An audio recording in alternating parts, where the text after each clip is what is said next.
Well, it was a rare person who didn't accept the underlying assumptions of the Russia story at face value here in the Washington press corps.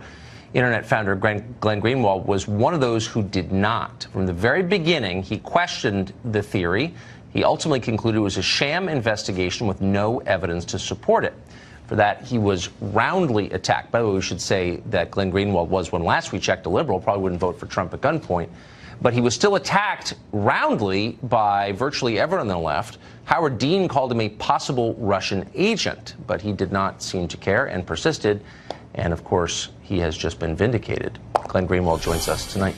So I think before it slips from collective memory, we should just restate once again that you, a liberal, were denounced as a Russian agent by other liberals. What was that like?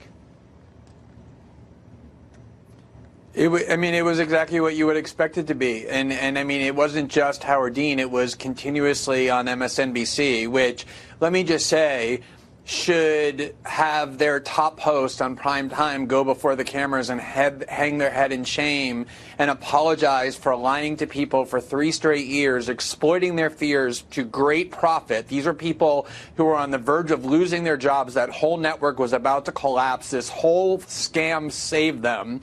And not only did they constantly feed people for 3 straight years total disinformation, they did it on purpose, Tucker. And the proof of that is that, unlike you, who has been criticized in a lot of different ways by the left, some of which I agree with and we've talked about before, the first time I ever watched your show, you had on Adam Schiff, the leading Democrat, to talk about, on your set for 12 straight minutes, collusion, so that your audience could hear the other side of the story.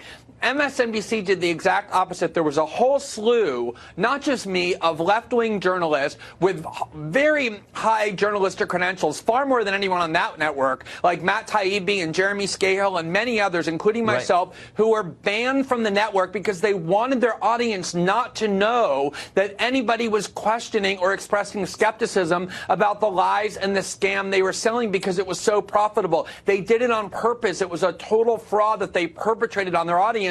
And to the extent that they talked about it at all, it was to call us agents of the Russian government, to defame us as traitors, and to lie about us continuously to their audience. And there's still no accountability. They still won't put us on their airwaves. They still won't apologize. And they're still lying to their audience. They don't want their audience to know what they did to them for 3 straight years on purpose. It's unbelievable when you put it that way. One of the things that you've been, I think, particularly acute on, and virtually nobody else has said this, is that those channels, both MSNBC and CNN, have hired and promoted a series of retired intel officials, Jim Comey, John Brennan, and they come on and they basically parrot a certain set of talking points, but with the imprimatur of the agencies they once ran. What effect does this have, would you say, on American society? It is completely corrupted journalism.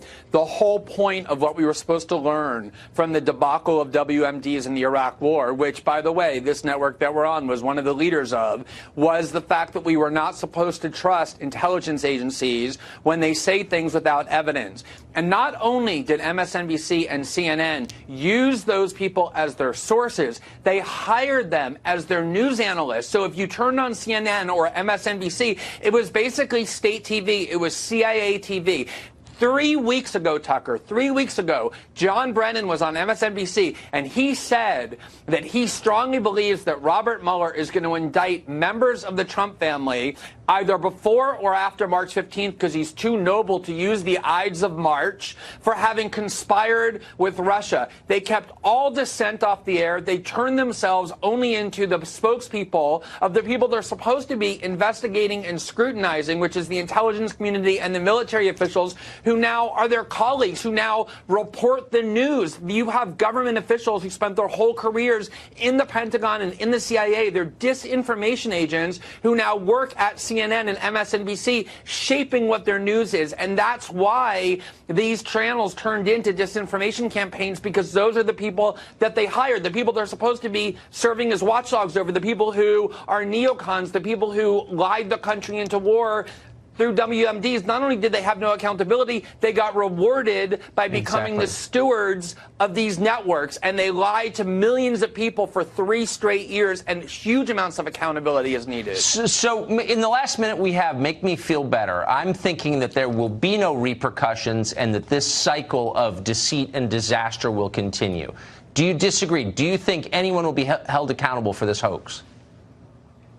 I mean, in one way, they can't have accountability because Rachel Maddow gets $10 million a year. She's a huge corporate brand, and she's a big celebrity among liberals, so they're going to keep her on the air. But I think that they went so far overboard in deceiving and lying to people for so long. I watched Ken Delaney, the NBC reporter, who's basically the CIA spokesman, on Twitter say, look, this is the end of the game. Trump won. There's no collusion. And huge numbers of people on Twitter that follow NBC were genuinely confused. They were saying, wait a minute, you were telling us for 3 years all of this was a given, that it was a slam dunk, that it was just a matter of time when it would happen. I think they've completely lost credibility and faith, even among their own followers who are now confused and disoriented, and they deserve all the scorn and all the loss of faith and credibility that they're going to get. They're the reason why people don't trust journalism. Exactly. Glen Greenwald, you are one of the people who was vindicated by this. So congratulations for doing your job as you're supposed to be doing it. I appreciate it. Good to see you. Thanks, Tucker.